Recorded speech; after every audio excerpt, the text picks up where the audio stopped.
করছেন কি বললেন? মারলেন কেন আপনি আমাকে? আপনি আমার মোবাইল ছুড়লেন কেন?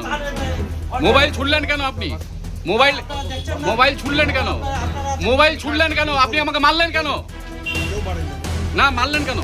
দুর্গাপুরে সংবাদ সংগ্রহ করতে গিয়ে সাংবাদিক আক্রান্ত, অভিযোগ বেসরকারি ব্যাংক আধিকারিকের বিরুদ্ধে। ফের সংবাদ সংগ্রহ করতে গিয়ে সাংবাদিক আক্রান্ত হওয়ার অভিযোগ উঠল দুর্গাপুরে। মঙ্গলবার দুর্গাপুরে সিটি সেন্টারের অম্বুজা এলাকায় একটি বাড়ি দখলের ঘটনাকে কেন্দ্র করে সাংবাদিককে মারধর ও তার মোবাইল ফোন কেড়ে নেওয়ার চেষ্টার অভিযোগ উঠেছে পাঞ্জাব ন্যাশনাল ব্যাংকের ভিরিঙ্গি শাখার ম্যানেজার কুণাল দাসের বিরুদ্ধে। ঘটনাটিকে ঘিরে চাঞ্চল্য ছড়িয়েছে এলাকায়। জানা গিয়েছে, অম্বুজার প্রাণকেন্দ্রে মেঘমল্লার নামে একটি বাড়ি ঋণের জন্য পাঞ্জাব ন্যাশনাল ব্যাংকের কাছে বন্ধক রাখা হয়েছিল। বাড়িটির ঋণ গ্রহীতা ফাল্গুনী কুমার মিত্র। দীর্ঘদিন ঋণ পরিশোধ না হয় এবং একাধিকবার নোটিশ দেওয়ার পরও বাড়িটি খালি না করায় মঙ্গলবার পুলিশ ও ডেপুটি ম্যাজিস্ট্রেটকে সঙ্গে নিয়ে বাড়িটির দখল নিতে আসে ব্যাংক কর্তৃপক্ষ। এই ঘটনার খবর পেয়ে সংবাদ সংগ্রহ করতে ঘটনাস্থলে পৌঁছান একটি সংবাদ মাধ্যমের সাংবাদিক কাঞ্চন দাস। অভিযোগ, সেই সময় আচমকাই তার উপর চড়াও হন পাঞ্জাব ন্যাশনাল ব্যাংকের ভিরিঙ্গি শাখার ম্যানেজার কুণাল দাস। অভিযোগ, সাংবাদিককে ধাক্কা দেওয়া হয় এবং মারধর করা হয়, এমনকি তার মোবাইল ফোন কেড়ে নেওয়ারও চেষ্টা করা হয় বলে অভিযোগ। পরে মোবাইলটি ফেলে দেওয়ার হয় বলেও দাবি করা হয়েছে। ঘটনাটি পুলিশের উপস্থিতিতেই ঘটেছে বলে অভিযোগ। ঘটনার পর বিষয়টি নিয়ে ক্ষোভ প্রকাশ করেছে দুর্গাপুর প্রেস ক্লাব। সাংবাদিকদের একাংশ ঘটনার তীব্র নিন্দা জানিয়ে প্রতিবাদ করেন। সংবাদ সংগ্রহের সময় একজন সাংবাদিকের উপর এই ধরনের আচরণ সংবাদ মাধ্যমের স্বাধীনতা এবং সাংবাদিকদের নিরাপত্তা নিয়ে ফের প্রশ্ন তুলে দিয়েছে। ঘটনায় অভিযুক্ত পক্ষের বক্তব্য এবং পুলিশের তরফে আনুষ্ঠানিক প্রতিক্রিয়া এখনো জানা যায়নি।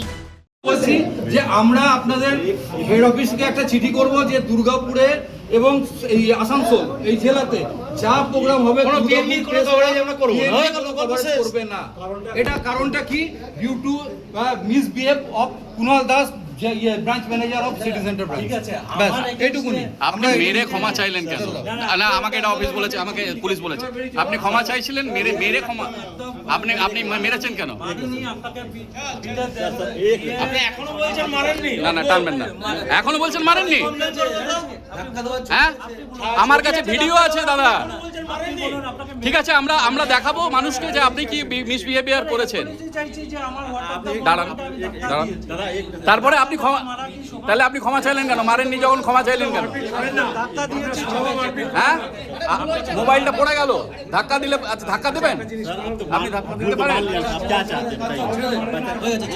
হচ্ছে যে আমি আসছিলাম বেনাচিটিতে আজকে টাস্কফোর্সের ওখানে প্রশাসনের তরফ থেকে অভিযান চালানো হচ্ছিল, সেই খবর করে ফিরছিলাম।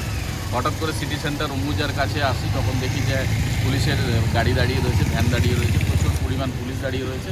কৌতূহলবশত সাংবাদিক হিসেবে যেটা জানার ইচ্ছে সেই জানতে গিয়ে ভিতরে আমি যাই, জিজ্ঞেস করি পুলিশকে। পুলিশ জানতে চায়, পুলিশ বলে যে এখানে ব্যাংকের একটা ব্যাপার আছে। তারপর আমি ভিতরে একবার ব্যাংক ম্যানেজার, আমি বলি কে আছেন, একটু কথা বলি।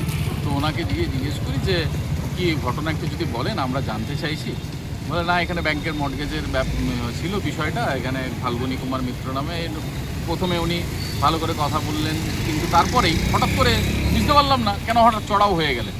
আপনি কে ঢুকতে দিল, আপনাকে কে পারমিশন দিল, এই করে উনি তারপর তো যা হয়েছে মোবাইল ছুটে দিয়েছেন, আমাকে ধাক্কা মেরে ফেলে দিয়েছেন, বুকে এখনও ব্যথা রয়েছে। আমি মানে বিষয়টা এমন একটা হলো যে হঠাৎ করে আমি নিজেও বুঝে উঠতে পারলাম না। স্বাভাবিকভাবে কথা বলতে বলতে উনি কেন এরকমভাবে আচমকা বিহেভিয়ার করলেন। একজন ব্যাংক ম্যানেজার, শিক্ষিত ম্যানেজার তিনি। আমরা জাস্ট শুধু ইনফরমেশন জানতে চাইছিলাম, আপনারা দেখতে পারবেন ভিডিওতে। আমরা ভিতরে গিয়ে উনি যদি আমাকে বলতেন যে আপনারা খবর করবেন না, কোনো ব্যাপার না, আমাদের এখানে বিষয় নয়। আমরা বিষয়টা ওখানে পরিবারের পক্ষের লোকজন বলছিল এই বৃষ্টির মধ্যে যে জিনিসপত্রগুলো বাইরে ফেলে দেওয়া হচ্ছে, সেটা আমরা দেখাচ্ছিলাম। তো আমরা ভাবছিলাম যে এটাও একটা মানবিক জায়গা থেকে, তো আমরা সেই নিয়েও কোনো কথা বলিনি। কিন্তু বিষয়টা এমন একটা জায়গায় দাঁড়িয়ে গেল, আচমকা মোবাইল ফেলে দিল, আমার মারধর, মানে উনি বলছেন ধাক্কা মারছি, কিন্তু আপনারা দেখতে পাবেন ভিডিওতে যে কীভাবে আমাকে চড় মেলা হয়েছে। ব্যাস এইটুকুই আর কি।